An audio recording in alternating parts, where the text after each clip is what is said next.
Hi guys, today we are going to be talking about Pantoum poems and specifically how to write them. But before we get into the Pantoum, let's talk about some basics of poetry. That'll help you understand the Pantoum better. Poetry has lots of definitions, and I'm sure you've heard several before. But one that I like the best is that poetry is a type of writing that uses visual and rhythmic qualities in addition to language to create meaning.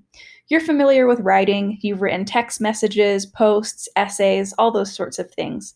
Poetry is a type of writing that is going to use more than words. You're going to have to pay attention to how it looks on the page and the patterns. So that's what makes poetry unique.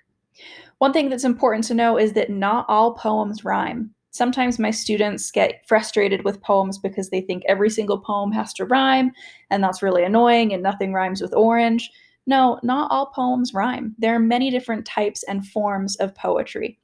Just like we write different types of essays and have different goals with our writing and different patterns with our writing, there are different patterns and goals with poetry as well. I'm going to show you a couple poems so that we can learn some poetry terms. This is a famous poem called Still I Rise. You'll see I just have included the first three stanzas. Now, in a poem, two terms that I want you to know are line and stanza.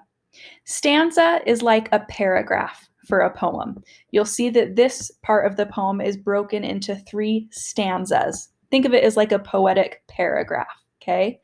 The way this poem is structured, there are 4 lines in every stanza, okay? So one line is, but still like dust I'll rise.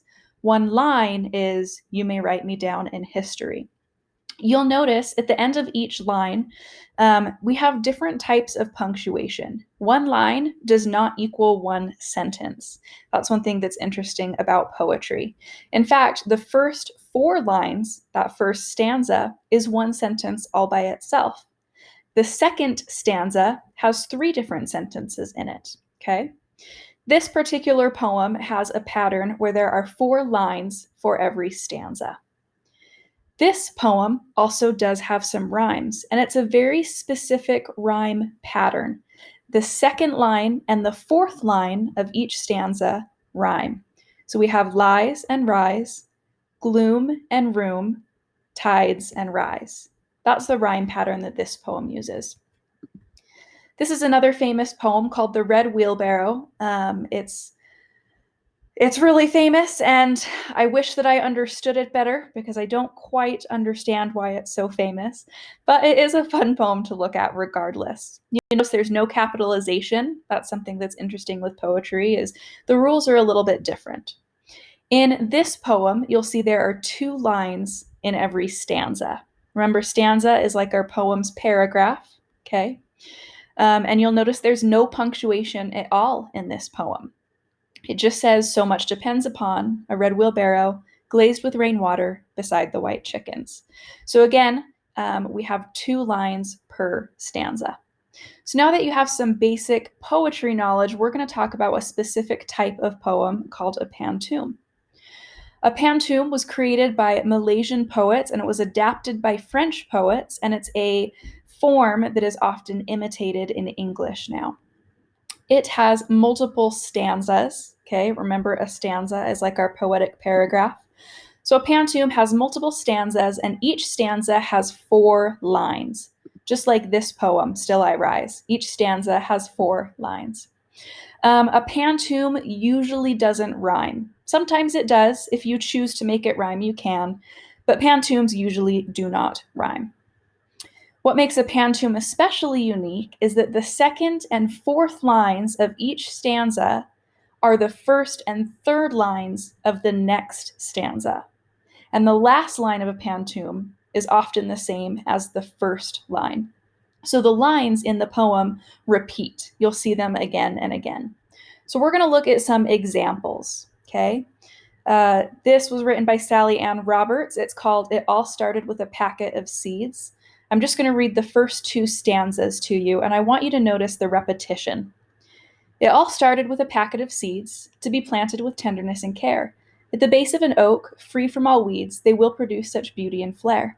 To be planted with tenderness and care, a cacophony of colorful flowers.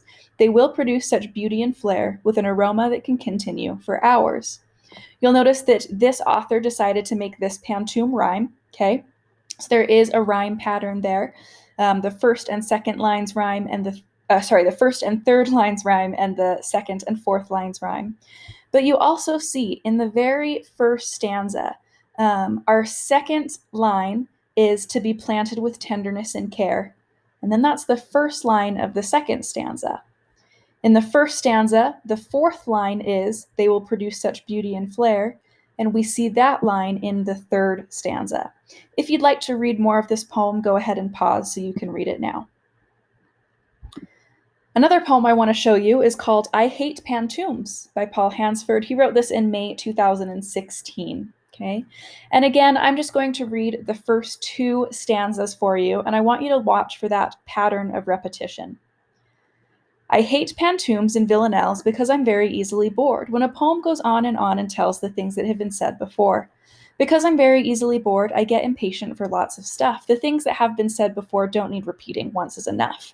Okay, again, this person chose to rhyme. It can be fun, though it does make it a little bit more difficult. Okay, and you can see that the lines, because I'm very easily bored, and the things that have been said before in the first stanza are repeated in the second stanza. Here's another one. It's just called Pantoum, and it was written by a high school student named Tyler Vonderhaar, and is about football. So we're going to read all three lines here. The actual Pantoum goes on for much longer. I just chose to show you these first three stanzas. I love football, the way you feel after a great hit, the feeling of victory, and the agonizing of losing. The way you feel after a great hit, like a bull running through the opponent, and the agonizing pain of losing, and it makes you feel like you let your team down. Like a bull running through the opponent, you're going to release all your anger into that guy, and it makes you feel like you let your team down because you just missed that tackle. The really cool thing about pantoums, and the reason that you're repeating the lines, is because every time you repeat the line, things feel a little bit different. The meaning changes a little bit. Here's another example of a pantoum. And we're going to look at this one in more detail. This one was written September 2016, and it's called Clouds. You'll notice, and I'm going to highlight for you, that the second line of the first stanza becomes the first line of the second stanza. The fourth line of the first stanza becomes the third line of the second stanza. So hopefully you can see that pattern and how it's repeating. We have that same repetition here. The sun is warm shining upon my face is the second line of the second stanza, so it's the first line of the third stanza. We have more repetition here, and it's going to continue to repeat all the way down the entire poem. I could highlight it all. That sounds like it would be a lot of highlighting, so instead I'm just going to show you how the beginning and ending lines of this poem are the same. Clouds drift across the peaceful azure sky. Same for the beginning and the end. And that's a really cool aspect of pantoums. Not all pantoums do it, but many do. This one that we looked at the beginning, you can see it all started with a packet of seeds. We have the same first and last line. So this is the pantoum pattern, okay? In your first stanza, you'll have line 1, line 2, line 3, line 4. In the next stanza, you're going to repeat line 2, then you're going to have line 5, you're going to repeat line 4, then you're going to have line 6.